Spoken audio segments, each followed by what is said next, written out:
Hello, Arvind. Good morning, dear. Good morning. I hope you are doing well, right? Yes, sir. I'm doing very well. Good Okay. morning to you as well. Good morning. Good morning. First of all, many congratulations for your hard work that you did for the cat, and absolutely that Thanks. okay, this result payout. My dear, I just want to know, what was your strategy, study plan for the cat that you have followed? And I know that you was as a student, like you are preparing for your studies as well. So how you have managed your studies along with the cat preparation, and that little bit something so that our students know these things. Yeah. So I'm currently preparing for my actuarial science exam so that I can apply for a job in the field of actuarial sciences. So I had to clear a minimum of two papers. So I had my cycles in April and September. I had to sit exams for them, and simultaneously I was preparing for CAT and GMAT. So CAT initially was the first exam that came for us in the November of 24th. So November end and September, I had like around five papers to give in actuarial sciences. So in actuarial sciences, so there are classes. It's a much more intensive course. It's almost like how you have an graduate courses. You will have a 4 credit advanced courses. Similarly to that, we had three very advanced courses I had taken in my September cycle. So how the preparation was that during the morning times, I used to have I used to alternate between morning and evening classes in the weekdays between CAT and actuarial sciences. On days when I had evening classes in actuaries, I used to have morning sessions. And in morning session, if I had a session in this, I used to shift it in this. So that either way, I had a 3 hour or 1 hour slot. In the morning dedicated for one subject, in the evening for another. In the weekends, I used to try for some mocks and some general answering, even in sections. I used to pick up specific sections in which I was weak in both my studies and my this, and I used to work on them specific. So for me, in with relation to CAT, how I used to do it is weekdays till 6 days we will have classes. So what I would do is every day I would take up a single section and I used to do solve problems from that section alone. And on Sundays or at least weekly once, I used to try out a mock. Especially in the last 3 months, I made it a point that weekly once at least I should give one mock. Because the point of the mock for me was to understand how I should strategize for the exam.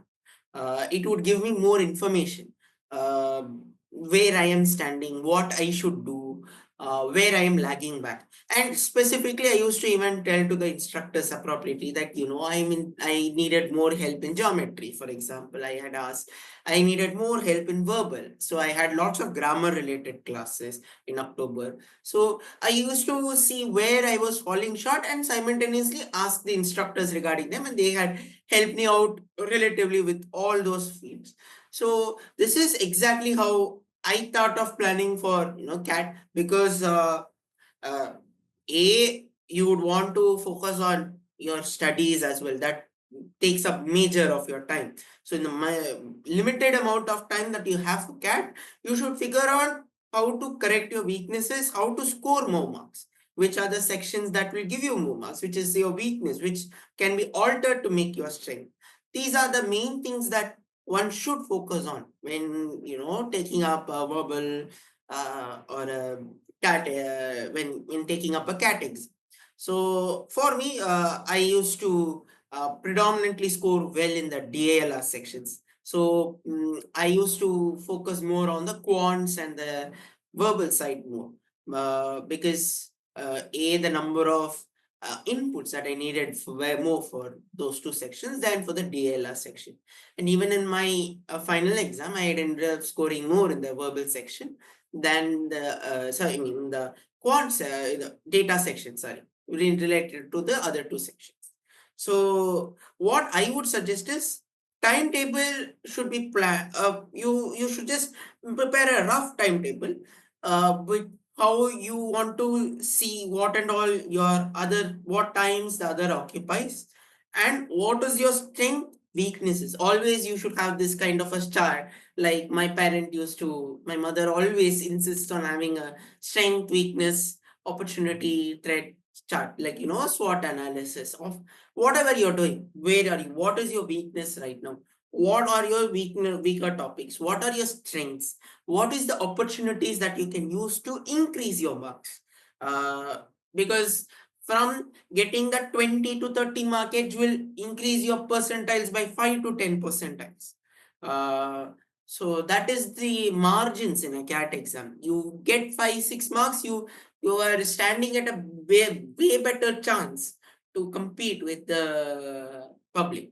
So all I would suggest is this main thing: have your strength topic. So for me, for example, I had my weaknesses in, say, reading comprehension, in mensuration, specific topics like these or equations. So what I used to do, I used to first focus on them. I used to take down tricks for them. I used to solve problems only with relation to them.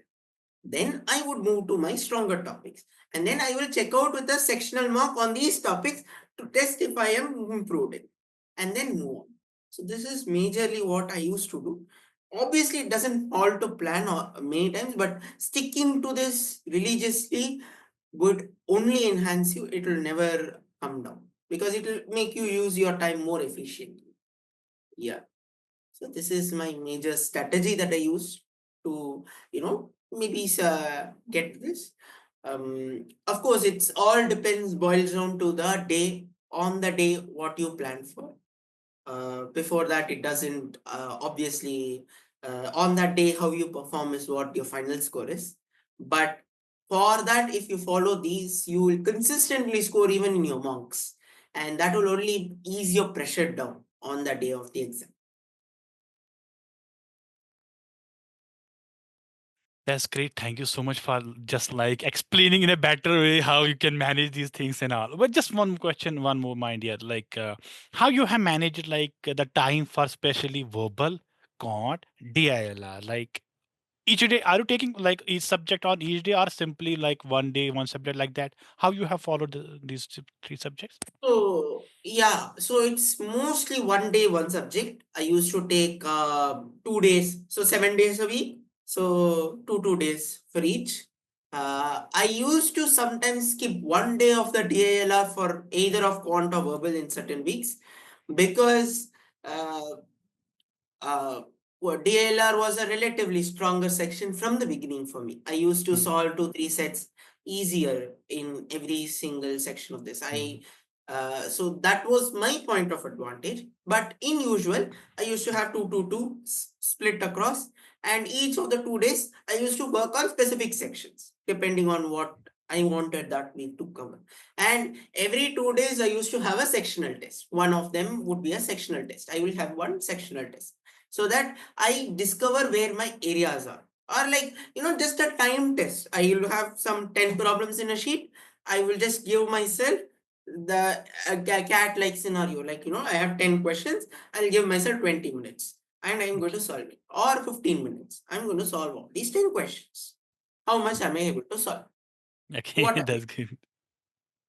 That's great. That's great. That's good. I mean, like, did Verbal Hub like help push you in like preparation and all that? Is any suggestion from your end for the management, for the faculties, or any other team? You can please tell us or mention something. Okay, suggestions as such, um, okay. I don't particularly have any suggestions as such, especially for verbal. I greatly benefited in the initial parts to improve it. My how to approach passages and all. A lot of inputs with it. Um, Mm, Maybe one suggestion that I would want is that maybe have some quarterly type of mocks which are Okay. like the student must take. Uh, Okay. Must take. what Mm. it does Mm. kind of is that, I mean, even with me taking mocks, is Mm. that it keeps the person in tune with where they are at that point in that time. I mean, Okay. I used to do it on my own, but all students won't be the same. Oh yeah. So This is just a suggestion from my end. Yeah, I mean Uh, the suggestion looks like that we must give quarterly mocks, maybe after 1 month, after 2 months. Like every student must take that mocks, right? And the teacher yeah, must analyze. and That's a good to point. see how they are performing, Yes, and that's great. how they should evaluate it Mm, and move mm, on. Because mm, just giving the mark isn't where it ends, but like mm, analyzing mm, where the student is lacking, and mm, maybe saying to that, oh, you're doing lesser in this part, so maybe mm. let's try and do this. So a review Mm. kind of a mock, review marks Okay. every Mm. 15 days or 1 month. And I mean, Okay. we're going closer to the exam, you can have more. Mm. So this would Okay. increase the personalization to the student as well. Mm, mm, They would mm, understand that, oh, I am here at this point. I have to mm. be here. Here. That's great. So it will give them a, I think your slot was three, right? my Cat slot was three. three slot. Okay. What do you find like which one was among the three sections? Did you find the relative which was easier or the little bit tougher one? In my this, I had already said that I Mm, found the quant one a bit more lengthy. mm, I must say that I took the wrong questions. I must say mm, I might have taken the wrong. I mean, I would have mm, fallen mm, in the order when I was taking. I should have stuck up in a wrong question rather than mm, going to mm. the easier ones. Uh, but relatively for the three, I felt the quant was the more lengthier section rather than And difficult. there rather than difficult. Okay. The data was fine, much more like it had a different Mm, format from last mm, time. There was mm, 5 sets and mm, 22 questions. I was able to finish 3 to 4 sets, so around 4 sets nearly.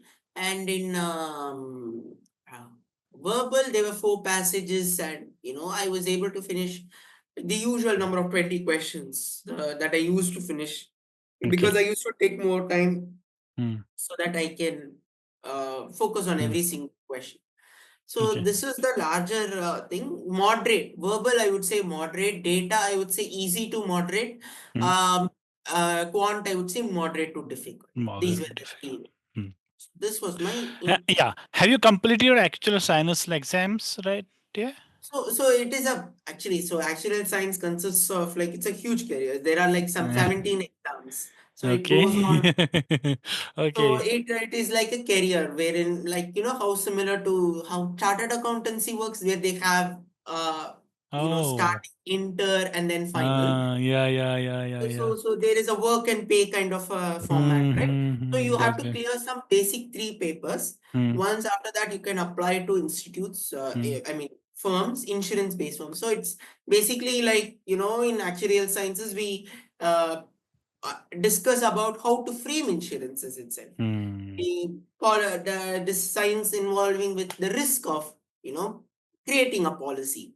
Polish. How does the risks affect, uh, you know, uh, those are the major areas. In fact, I'm very interested in analytics. So this is kind of, and Okay. mathematics. That's good. So those Mm, are kind of the fields, and mathematics heavy. So it was one of mm, my, it immediately got my interest.